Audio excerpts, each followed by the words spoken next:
Kanina sa tanong patungkol kay Chavit Singson, ang gusto po ng Pangulo ay managot ang lahat na maaaring managot at lahat na maaaring sangkot sa marahas na nangyari. Iilan lamang, pero naging marahas ang ilan sa naging rally nitong linggo.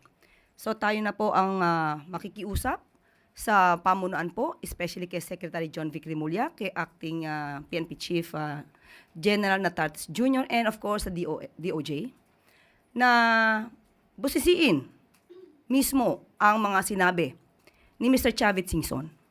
Dahil doon, inakit niya ang mga kabataan, especially high school students, college students, at karamihan dito malamang ay mga minor de edad, upang malaman nila at iniyahan ito na huwag pumasok sa eskwelahan.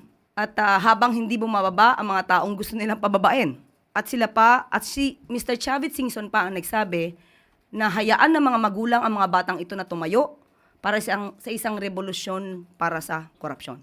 So, dapat maaari na po akong tumanggap ng inyong mga katanungan. Unang tanong mula kay Katrina Domingo, ABS-CBN.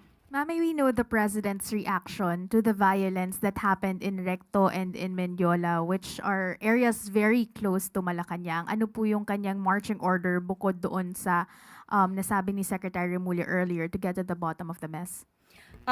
Muli, nasabi na rin po ni Secretary John Vic Remulla, pati na po ni Acting PNP Chief General Natartes Jr. kung ano po ang dapat na gawin.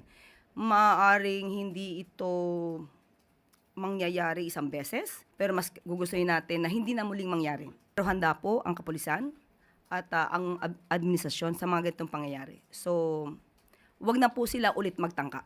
Ma'am, just a follow-up question. Maliwanag po yung naging panawagan dun sa mga legitimate rallies. They want accountability. They want politicians, all corrupt actors to be jailed.